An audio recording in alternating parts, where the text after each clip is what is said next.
Malayalam cinema is putting out some quality films, and that's not new actually. They have been doing that for such a long time. But within 2 months of 2024, they have given us back-to-back bangers, both critically and box office wise. But still, something is lacking. Let's talk about it. Hello guys, I'm Nona Prince, and in the last 2 months, we have got 7 films that I know about, which are from variety of genres. Take Bramayugam, a supernatural thriller, or a Malayalam Cinema, a fantasy action adventure. Primalu, a cute rom-com, family, an intimate drama. Manjummal Boys, a survival thriller. Atam, a closed room drama. Tovino's Anveshipin Kanditam, which is an investigation thriller. Just look at this palette. There's something for everyone. But the fact is, I've only seen one film out of all these. That too, Malayalam Cinema. You can check out my review on the channel. And that was a big film, a pan-India film, as it was marketed, but it had just one show playing near me in the theater. And thankfully, I could catch it. And I cannot expect all these films to release near me. That's not possible. They cannot release everywhere in India. But a Bramayugam,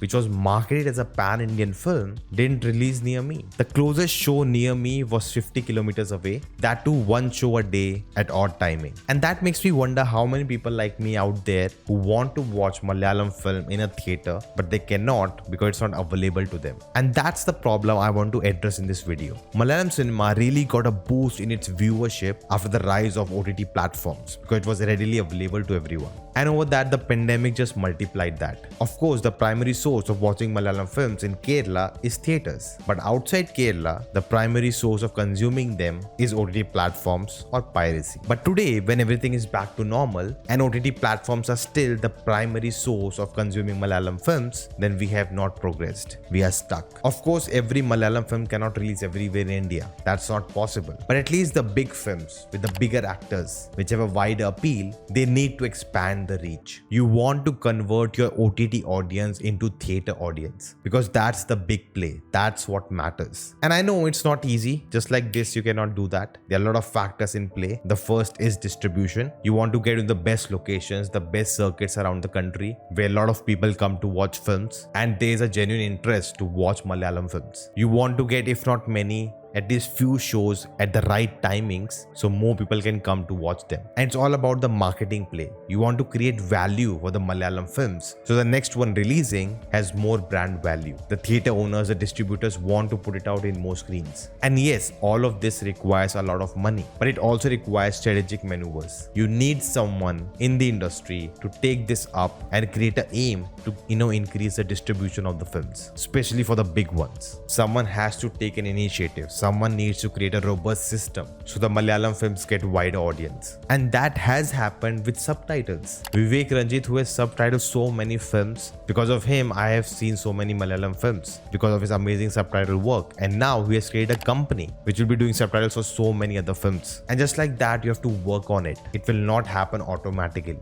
The drive has to come from within the industry. And it's not like no one is doing anything. There have been a lot of attempts. 2018 did really well in Telugu market. For Malayalam Cinema, they wanted to release in every language, but they wanted the film to first work in Malayalam and then spread out. But sadly, that didn't happen. But I have no clue about Bramayugam. What happened there? Did it release in different languages or not? I have no idea. The film has done really well at the box office in Kerala, and there were reports that the dubbed versions will release later, but I have not heard anything yet. And this waiting strategy is not wrong, You can actually get a lot of initial money and then use that to spread around the country. And this has to be done constantly because the OTTs are moving ahead. Because a film like Cardal, which only released in Kerala or maybe some other few places, is available on Amazon Prime to watch in 5 dubbed languages with subtitles. So that's the competition. So if we want Malayalam cinema to be consumed in theaters everywhere, we have to move fast, or else it will just end up being OTT cinema. Now I hope to see all these films soon, and my reviews for them will be up on the channel, so do subscribe to get that. Until then,